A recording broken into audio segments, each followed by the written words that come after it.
What is up, guys? This is Alex from Double Move Sports, back today with another perfect off-season breakdown video.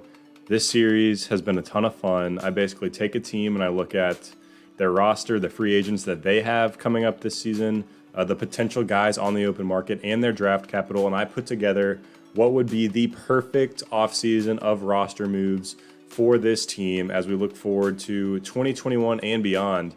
Whether they're rebuilding, whether they're retooling to compete, it doesn't matter. I break it all down in this series. Today I'm getting into the Chicago Bears, but we've already done a ton of other teams.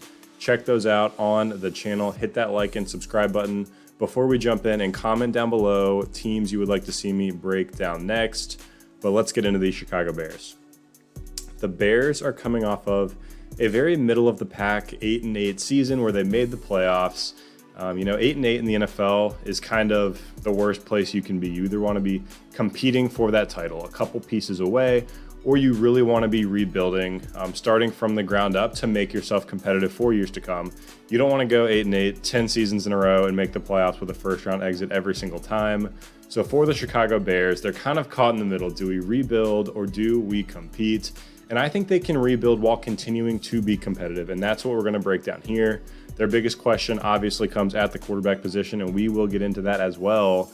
The Bears have $0 to $10 million in projected cap space this offseason.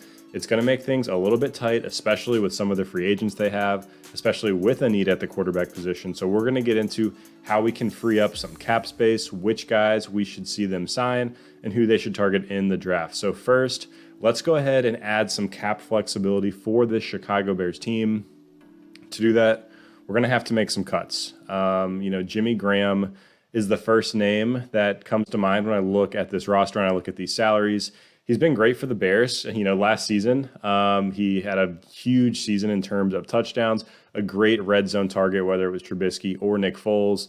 But looking forward to the future, cutting Jimmy Graham at his age would save $7 million in cap space for this team.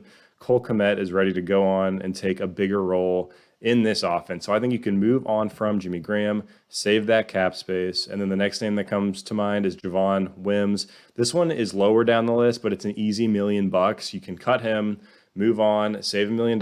Yes, he had the big drop in the playoffs this last season, but he's also had a lot of issues.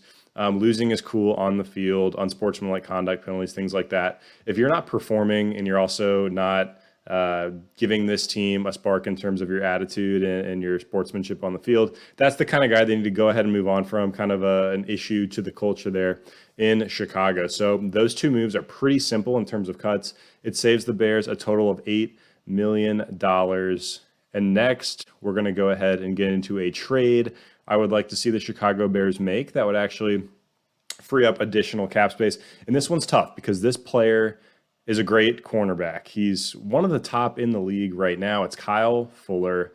And the reason is he's just taking up too much of a cap hit for this Bears team that's not really in their Super Bowl window in the next 1 to 2 years. They're in more of a 3 to 4 year time horizon if everything goes well. So with Kyle Fuller, if you're able to trade him, you can get $11 million in cap relief for the 2021 season and also pick up some draft capital. So in this scenario, we're going to say that the Bears trade Kyle Fuller, get $11 million in cap relief, pick up a mid-third round pick in the draft, which we will use later on in this video, and they go ahead and move on from a good veteran cornerback just for the sake of needing to rebuild this team. I know that one's going to be controversial, but at some point you got to let go of some of these contracts. You can bring in a quarterback, bring in some playmakers for this offense as well. So really quickly to recap, we'll cut Jimmy Graham and Javon Wims. We'll trade Kyle Fuller. By doing that, we get not only a mid-third round pick, but we also save $19 million in cap space, giving the Bears some flexibility to re-sign some of these guys that are free agents and maybe make a small move on the open market as well. So when we look at the free agents for this Bears team, the list of key contributors is pretty big and important here. I mean, you got Allen Robinson, Mitch Trubisky, Cordell Patterson, Barkevius Mingo, Tashawn Gibson, Brent Urban, Mario Edwards, Jermaine Ifedi, and Rashad Coward. And this is just the list of kind of those key core contributors. There's a deep list of names for the Bears, but I just want to break down the key guys here, guys that contributed in 2020 and could potentially contribute immediately in the future. And there's some big names on this list on the offensive and defensive sides of the ball. So we'll just go down the list in order here. And first is Allen Robinson. This is the big one. I think you need to bring back Allen Robinson if you're the Chicago Bears. And I know the rumors swirling around right now are that Allen Robinson wants to leave, that he's likely to go somewhere else, and I get that. And this isn't necessarily a prediction, but if you're Chicago, the best case scenario, the best offseason would be to bring Allen Robinson back. He's an absolute beast, a highlight reel every single game, a true number one receiver in the NFL. And if you're going to transition at the quarterback spot, you don't want to throw the new quarterback in there with nothing but Anthony Miller and Darnell Mooney. So to me, you need to bring back Allen Robinson. I think Darnell Mooney showed a lot of flashes and could be a great wide receiver 2 this year. Anthony Miller, we'll see if they decide to keep him on the roster. He could potentially be a cut candidate as well. But as you look forward, if you had Allen Robinson, Mooney, and Anthony Miller, that's just fine at the receiver spot, but you got to have A-Rob out there. So obviously that's going to take up a lot of that cap space that they had available, but that is a big, important one right off the bat for Chicago. Moving down the list to Mitch Trubisky. Another controversial topic, but I'm not going to have any hot takes here. I think the expectation is that they go ahead and move on, let him go into free agency. He's proven that while he's shown some flashes here and there, he clearly isn't the quarterback of the future for Chicago.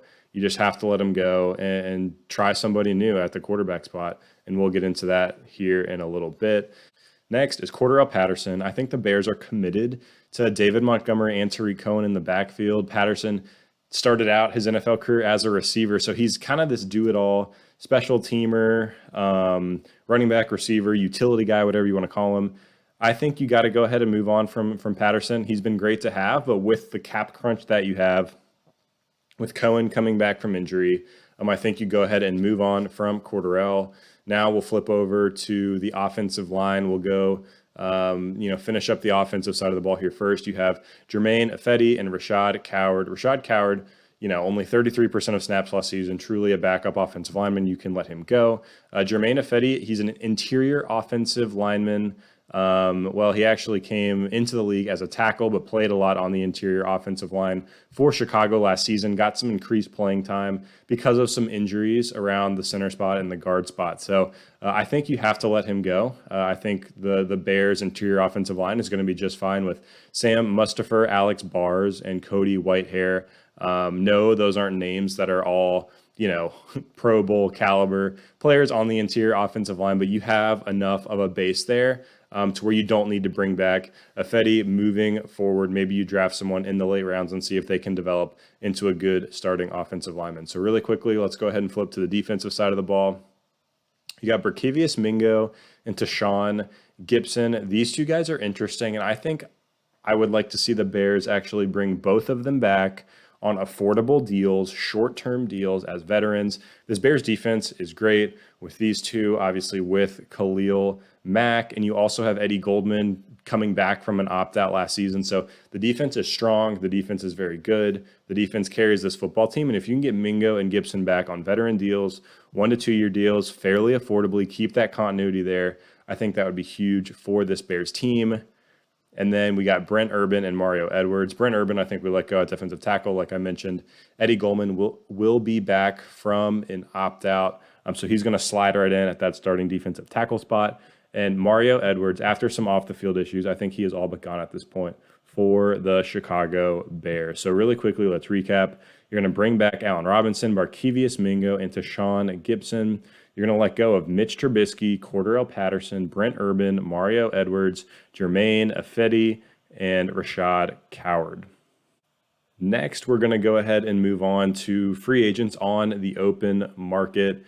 And when I look at this free agent class, I think a clear need is the cornerback spot. I mean, we've traded Kyle Fuller earlier in this video. So if you're going to trade Kyle Fuller, you need to sign, I'd really like to see the Bears address the cornerback spot if they were to trade Fuller in free agency and the draft, really give yourself some depth and some youth at the position that's affordable. So first, we're going to go ahead and do it in free agency. I know we used up a lot of that cap space, bringing back Allen Robinson, bringing back Mingo and Gibson, but I think they can make a mid-tier signing here on the defensive side of the ball. And at the cornerback spot, you have a lot of good veterans in this class. You have Patrick Peterson, Josh Norman, Richard Sherman, Kevin King. But I would really like to see the Bears actually sign Cameron Sutton from the Pittsburgh Steelers. He's shown a lot of promise to be a starting cornerback, a solid starting cornerback in the NFL on this very strong Bears defense with a lot of veterans. He could slide right in and fit right in as a key contributor and a key starter. He's not going to break the bank in terms of his contract. So I think Cameron Sutton would be a very good sneaky pickup for the Chicago Bears at the cornerback spot, replacing Kyle Fuller, who we traded earlier in this video, for a draft pick. So the signing in free agency is Cameron Sutton. And last but not least, we'll go ahead and get to the NFL draft. Yes, we haven't addressed the quarterback position quite yet, but this is where we're going to go ahead and do that. Nick Foles, remember, is still on the roster. It just doesn't make sense to me to cut or trade him at this point with his contract. So he can start out potentially as a starter with a rookie that we're going to bring in, or if the rookie really dazzles in camp, he might come in and start from day one. But Nick Foles, as a guy who's won a Super Bowl, as a guy who's going to be a veteran leader, could be a good option to kind of ease in your rookie quarterback to this team, depending on how they play in camp and in practice and things like that. But really quickly, let's go ahead and flash this Bears draft capital on the screen. In round 1, you got pick 20. In round 2, pick 52. In round 3, you have pick 83. But then also remember in this video, we traded Kyle Fuller for a third-round pick. So we're going to address that here as well with a mid-third. And then also the Bears have picks in rounds 4 through 7. We're not going to go into each and every pick for the Chicago Bears. We're only going to hit on rounds 1 through 3. The hit rate's a little bit lower on those. They could end up drafting someone who comes in and contributes right away. That would be an ideal scenario, but we're just going to cover rounds 1, 2, and 3 for the purpose of this video. But we're going to start out in round 1. You got pick 20. It looks like those big 4 quarterbacks, Lawrence, Justin Fields, Zach Wilson, and Trey Lance, are going to be gone by that point. So maybe you think about Mac Jones here. Maybe you think about Kyle Trask, but I actually have the Bears in this perfect scenario, trading up to get one of those big 4. We're going to trade pick 20 and then the round 2 pick 52, to Detroit, who just picked up Jared Goff in that Matt Stafford trade, for round 1, pick 8 in this draft. So we're going to pick up the 8th overall selection for the 20th and the 52nd overall selection. You know, this is a perfect offseason video, so TBD on whether that trade would be accepted, but the Lions are in a rebuild. They could use some extra draft capital, and they might not necessarily be looking for a quarterback at 8. You can make the argument that they would still want to pick someone up to develop behind Goff, but it remains to be seen for the Lions. And this trade was accepted on Pro Football Focus's mock draft simulator, so with the perfect offseason being the case for this video for the Chicago Bears, we're going to say that they pull it off and get the 8th overall selection, take their quarterback of the future, Trey Lance from North Dakota State. And there are a lot of teams in play for Trey Lance early in this draft. And you know, the top 10, top 12, top 15 range, a lot of teams that could try to move up and get him as well. But we're going to have the Chicago Bears taking him here. They get their quarterback of the future. He's got a lot of skills that you really need to be a franchise quarterback, especially in today's generation of quarterbacks. He's got size, he's got arm strength, he's got athleticism. When you think about all the hot names of the past couple seasons, you know, Lamar Jackson, Patrick Mahomes, Kyler Murray, even Josh Allen, these guys are all mobile. So you bring in Trey Lance, who's got great athleticism, great mobility, and also size and arm strength. Yes, he does need some development, but like we mentioned, Nick Foles is still on this roster, so you might not have to throw in Trey Lance right off the bat. But if it makes sense to plug him in as the season goes on, if this team needs a lift, it could make sense to do so. So round 1, pick 8, the Bears trade up to get Trey Lance, quarterback of the future. Moving on, they obviously don't have that round 2 pick anymore, so we're going to go straight to round 3, the mid-third that they picked up in the Kyle Fuller trade. And we're going to have them drafting Tevin Jenkins, offensive tackle from Oklahoma State. This gives them a huge tackle that got a lot of playing experience in college, and it gives their offensive line some depth and youth. I know they already have veterans Charles Leno and Bobby Massey at the tackle spots, but they both have bigger contracts. They're both they're playing okay right now, but they might want the flexibility to move on from those guys this season or in the future. So if you pick up Jenkins, let him develop on the offensive line, it gives you flexibility, it gives you youth, and you could move on from other veteran pieces on that offensive line in the future if you want to. And obviously, if Tevin Jenkins comes and he's just playing out of his mind in camp and in preseason reps and things like that, he could earn a starting role on this team. So in the third, you get a guy who could be your offensive tackle of the future in Tevin Jenkins. And last but not least, we're going to talk about pick 83 in round 3. And the Bears are going to pick up Kerry Vincent Jr., cornerback out of LSU. I alluded to it earlier. After the Fuller trade, I would have loved to see the Bears address the cornerback spot in free agency and in the draft. We picked up Cameron Sutton in free agency. Now we get a cornerback in the third round who brings some youth to this secondary. It's a veteran defense. They need some young pieces, some dynamic pieces, and Kerry Vincent Jr. is very dynamic. He's got a ton of speed, and he just brings a different element to the field, to this Bears defense. And no, he's not a guy that's going to come in and be a lockdown starting corner right off the bat. But with Buster Skrine there, with Cameron Sutton, who we picked up in free agency, they can use Vincent in a lot of different packages. They don't have to have him on the field for 100% of snaps. And hopefully for the Bears, he develops into a full-time starting cornerback in the future. So to recap the draft, we got Trey Lance after trading up in round 1, Tevin Jenkins, offensive tackle out of Oklahoma State in round 3, and also Kerry Vincent Jr., cornerback out of LSU in round 3. And that does it, guys. That wraps up everything we're going to address here in this video. Really quickly, we will go ahead and recap. We'll start out with cuts, trades, and guys we let go in free agency. We're going to cut Jimmy Graham and Javon Wims. We're going to trade Kyle Fuller for that third-round pick.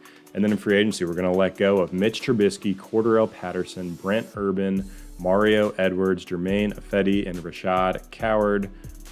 Next, we're going to go ahead and talk about the guys we're bringing back, the signings in free agency and the NFL draft.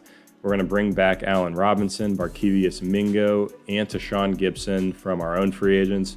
In free agency, we're going to go out and pick up Cameron Sutton after trading away Kyle Fuller.